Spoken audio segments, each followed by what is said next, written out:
சொல்வார்கள். வாழ்க்கையில் நீங்கள் வெற்றி பெற வேண்டும் என்று சொன்னால் தொழுகையில் நின்றால் உங்களுடைய கல்வை பேணிக் கொள்ளுங்கள்.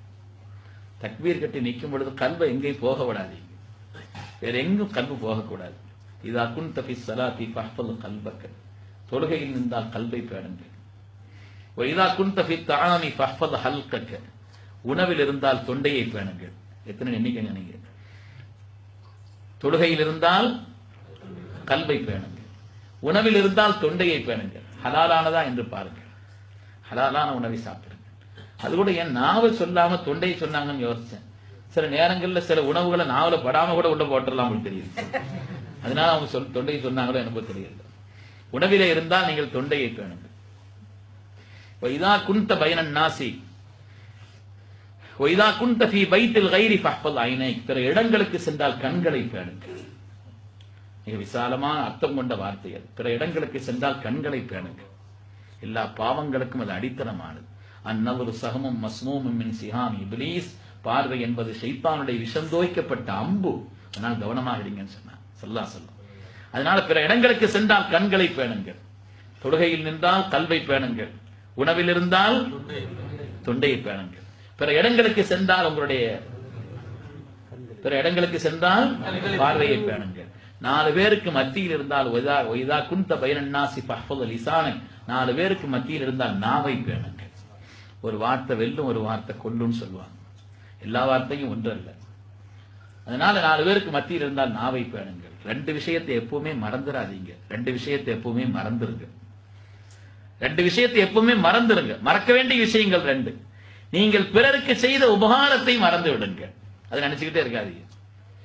சலாம் சொல்றாரா, ஒரு காலத்துல நான் அவருக்கு அப்படி செய்தேன் இப்படி செய்தேன் நினைக்காதீங்க. அது அல்லாஹ்வுடைய வல்லமையை குறைத்து மதிப்பிடக்கூடிய காரியம். உங்களுடைய அனானியத்தை, உங்களுடைய பெருமையை வெளிப்படுத்தக்கூடிய காரியம். அல்லாஹ் தந்து கொடுத்தோம் என்று ஒரு நிலை இல்லாமல் அது ஒரு எண்ணக்கூடிய ஒரு தன்மை. அது பிறருக்கு நீங்கள் செய்த உபகாரத்தை மறந்து விடுங்கள். பிறர் உங்களுக்கு செய்த கெடுதல்களையும் மறந்து விடுங்கள். மறக்கக்கூடாத 2 விஷயம். அதற்காகத்தான் இந்த செய்தியை நான் சொன்னேன். மறக்கக்கூடாத 2 விஷயம். உங்களை ரப்பு எப்பொழுதுமே பார்த்து கொண்டிருக்கிறான் என்பதை மறக்காதீர்கள். எந்த செயலை செய்தாலும், எந்த சொல்லை சொன்னாலும், எந்த காரியமாக இருந்தாலும் என் ரப்பினுடைய பார்வை அதை விட்டு நீங்கியதல்ல என்று யோசி. 4 பேருக்கு முன்னால் ஒரு தப்பு பண்ணுவோமாங்க? நம்ம தப்பு பண்றதா இருந்தா தனிமையில தான் பண்ணுவோம். 4 பேருக்கு முன்னால் நல்ல காரியத்தை வேணா செய்வோம். 4 பேருக்கு முன்னால நன்மையை செய்வதற்கு பிரியப்படுமே தவிர 4 பேருக்கு மத்தியில பாவத்தை செய்ய மாட்டோம். படைத்த ரஹ்மான் நம்மை பார்த்து கொண்டிருக்கிறான் என்ற பேர் உணர்வு, அவன் நம்மை பார்த்து கொண்டிருக்கிறான் என்று இருக்கும் பொழுது எப்படி நாம் தவறு செய்ய இயலும்? அந்த உணர்வை, அந்த பேருணர்வை கல்விலே வளர்த்துக் கொள்ள வேண்டும். மறக்கக்கூடாத 2 விஷயம். அல்லாஹ் எப்பொழுதுமே நம்மை பார்த்து கொண்டிருக்கிறான் என்ற பேர் உணர்வு. அதே போல மறக்கக்கூடாத ஒரு விஷயம் ஒல் மௌத்த, அதையும் மறந்துடாதே. எந்த நேரத்தில் வரும், எப்படி வரும், எந்த நிலையில வரும், யாரும் அறிந்த காரியம் அல்ல.